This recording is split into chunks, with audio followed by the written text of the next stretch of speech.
So we've gone through a few labs, seen some examples, and hopefully this is cementing your understanding of object-oriented programming. So I wanted to sort of conclude this section with a few odds and ends. There are a few more things that we really want to cover. So just to pick up where we left off, we covered classes, we covered class diagrams, we covered properties, methods, inheritance. You did some labs, and now we're back.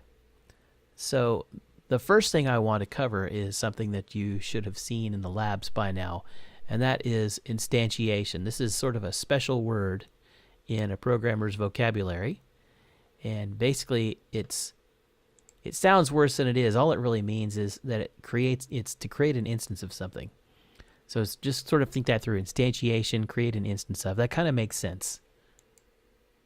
So instantiation is done in C# with the new keyword. You do this all the time. Anytime you create a new instance of an object, you create something with the new keyword. And you would have seen that in your labs. So now is the time to sort of point out what that was.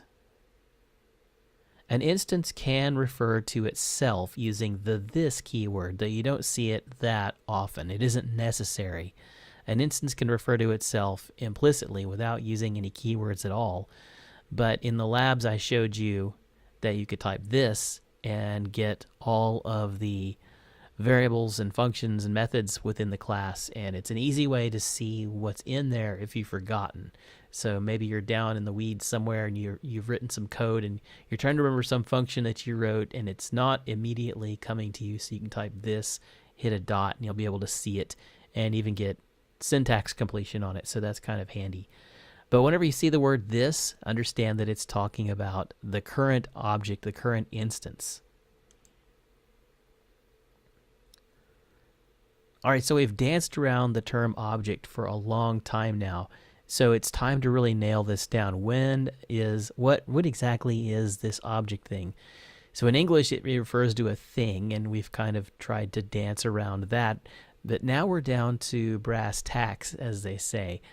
An object is a class that has been instantiated. So it's an object once you've issued the new keyword, and the object then exists in computer memory, and that's when it becomes an object. So that's sort of the technical definition of what an object is. It's an instantiation of a class that exists in memory. Okay, the next thing that we're going to talk about are constructors. So constructors are special methods that are on our objects. And whenever you instantiate a new object, you might have noticed that it looks a lot like a function. It has this set of parentheses at the end, and I mentioned during our functions lecture that that's the dead giveaway. Anytime you see parentheses, you're talking about a function or a method. Well, as it happens, when you call new and create a new instance of an object with the parenthesis at the end, you are in fact creating an object, and you're using a method to do that. And it's a special method, and the special method is called a constructor. So this is a method that gets called automatically on instantiation. So really when you call new, what you're really doing is you're calling the constructor. So constructors are handy. They allow us to set the object's default values and run any code that you need to run in order to get the object into a valid state. So as soon as the object is born, so to speak, you don't want it to be in an invalid state. You want to go ahead and use your constructor to put it into a valid state so that it's ready to use. Another topic that we said we'd talk about, we sort of put it off till later, is polymorphism. This is another crazy, scary sounding word, but it's another one that's really not that bad. Polymorphism just means many forms. It's a Greek word, or a conglomerate of Greek words, and it just means many forms.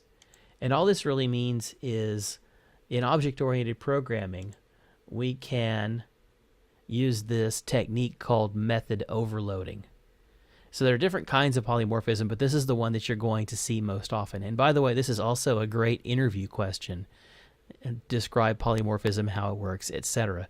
And so you can say, oh, I know about that. Here's a great example. It's called method overloading, and just lay this on them, and you'll nail it.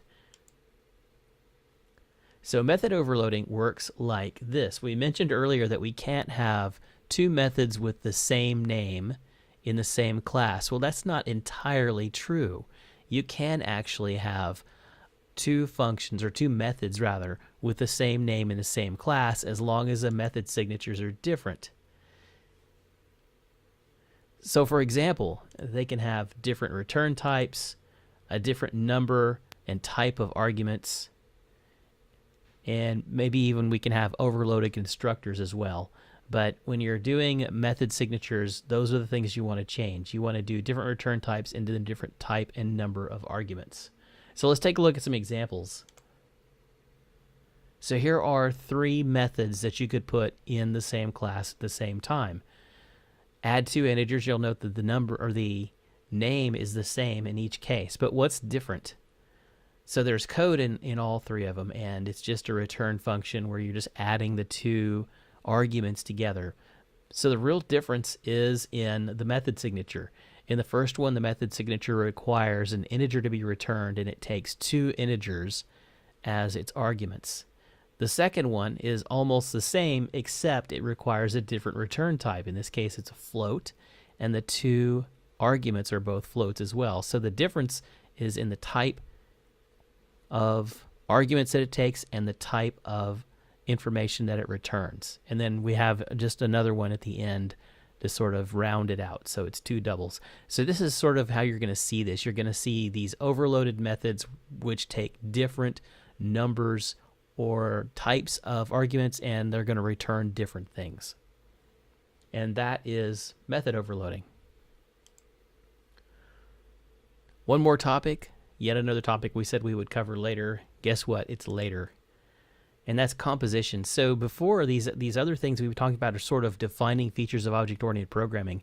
This is more of a pattern. This is something that programmers do over and over again. And so it's a really simple thing that you see, and it's just done a lot. So it has this fancy name of composition, which again is not all that complicated if you think it through. Composition takes place when you take an object and you make an object out of other objects. So you compose an object out of other objects. Now in the past we've dealt with just really simple primitive data types like strings and chars and ints and floats and all those really simple data types. But in this case, we're talking about something a little more complicated. So composition allows you to have properties that are made up of other objects. So let's take a look at an example. We've been building on this bicycle idea, and bicycles have a color, a make, a model, and let's say that all of them have a property called brakes. Well, we could do an enumeration and set the different kinds of brakes that way, but what if we need more information on the brakes themselves? Well, there are several different kinds of brakes. There's caliper brakes, there's coaster brakes. If you have one of those bikes that you had when you were a kid and you pedal backwards, that's a coaster brake. When you graduated to a 10-speed bike, I guess you guys still do that. That's what it was when I was a kid. You have the hand brakes, the ones you squeeze with your hand, and those are caliper brakes, and those pinch the tire, and that's how it stops the bike. And then you have, if you have a mountain bike, you have disc brakes, possibly, and those are pretty nice because you can roll through the mud, and then when you squeeze the brake, it will stop using the disc rather than the tire, which may become muddy or dirty or have gunk all over it, and that might affect your stopping distance, which may actually wind up squarely in the middle of a tree trunk, and that's no fun. If you have a little bit more money to spend, then maybe you have hydraulic disc brakes, and that just makes it easier to brake because you've got hydraulic pressure that assists you when squeezing the brake. And if you squeeze the front brake harder than the back brake, you will flip over, and that's also not fun. So be careful if you have hydraulic disc brakes. To be fair, though, you can do that with caliper brakes or regular disc brakes if you're not careful. So there's different kinds. The point being, there are different kinds of brakes that you can put on your bike. And so just having an enumeration is too simple. What we really need is a brake object that can define the different properties of a bicycle brake. Now, this is for the sake of room, I've kept it really simple. But there are different brands of brakes and different types of brakes, and the brakes themselves may have methods on them as well. So we talked about Inheritance, we talked about the relationship being defined as an is a relationship. In composition, you can summarize it as has a. And you can see the annotation on this diagram is a diamond. So the diamond goes on the end of the parent class, or the class that contains, rather, it's not inheritance, so it's not a parent class, but the class that contains the other class. And it's summarized by has a. So in this case, you would say a bicycle has a brake or brakes. And that's how you can tell its composition. Okay, let's talk about enumerations. So enumerations are a neat trick. Sometimes you need a set of things in a list. So we just sort of gave an example like a list of brake manufacturers. And you don't want to make a whole class to represent that because really it's just a list. But at the same time, you don't really want to just allow a programmer, someone who's consuming your class, to type whatever they want in there. So it's a string, but we really want it to be limited to 4 things like Campagnolo, Shimano, SRAM, and Avid. Those are the only 4 possibilities. Let's say we're in a shop and those are the only 4 kinds we sell. We wouldn't want the person to be able to type in anything that they wanted to. Now we can relegate this to the user interface, but we're good object-oriented programmers, so we need a good way to do this. Another thing that a programmer might consider is assigning numbers to these. So maybe you would set Campagnolo as 0, Shimano as 1, SRAM is 2, and Avid is 3. That's nice, that works too, but of course there's nothing to prevent anyone from putting a 4 in there, which puts your object in an invalid state, and as we keep alluding to, that's a bad thing. The other problem with that is, how do you remember later on down the line that Shimano is 1 and not 3? So there are a lot of problems with just allowing any kind of data type to enter into this, and that's where enumerations come in handy. So let's take a look at what we can do with an enumeration. You can assign basically a friendly number value with a label. So as I mentioned, you can do Campagnolo equals 0, Shimano equals 1, SRAM equals 2, and Avid equals 3. And when you call these in your code, you just call it by name. So you can say enumeration.campagnolo, and it'll understand that you mean 0. You can say the name of your enumeration plus SRAM, and it'll know that it's 2, and it won't let you select anything that's not in the list. And if you didn't see this in the earlier lab, you will certainly see it in the next one. So those are really handy, really useful. I know in the Dungeons and Dragons exercise we use this when we make the character races, and I think probably we'll use them when we do the different classes, at least initially, unless we start doing inheritance at that point.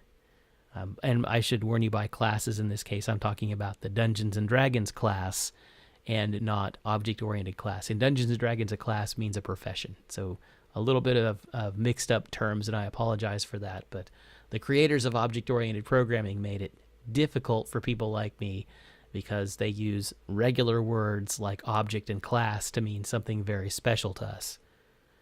So there we go. There's one more thing that I want to show you, and I'm not going to spend a ton of time on it because, frankly, there's a great video on the Unity site already about it. So I just want to draw your attention to a feature of object-oriented programming called interfaces. Now, in this case, I am not talking about the user interface. This is usually the natural assumption when a programmer mentions an interface, but what we're really talking about is a construct of object-oriented programming, similarly called interface. And it has a couple of different functions. One of the most important functions that it has is it allows a programmer to specify exactly what method signatures are going to appear within a class. And in so doing, it represents a contract that developers have to follow when implementing classes with specific behaviors. So let's say that you're going to make a class like, I don't know, a Dungeons & Dragons character, since we're doing that, and then you're going to make a similar class, and we'll call it Dungeons & Dragons Enemy. And these two entities are going to fight at some point during your game. And so it stands to reason that both of them have hit points, and it stands to reason that both of them have the ability to attack and the ability to defend and probably the ability to run away. And so an interface would allow you to create these behaviors as specifications and then people that are going to build these classes are then required to implement those exact behaviors with the exact names that are specified in the interface. So that's sort of a heads up on what's coming. The Unity site, again, has a great tutorial video on it already, and so I'm not going to spend a whole bunch of time covering it again here. And that pretty much wraps up the object-oriented lecture. So sort of some odds and ends there at the end that are kind of hard to talk about unless you've gone through the labs, and hopefully you're doing these in order. So now we'll go back and do yet another lab and sort of integrate these new topics and these new features that we're learning about, and you'll be able to see some of these things in action.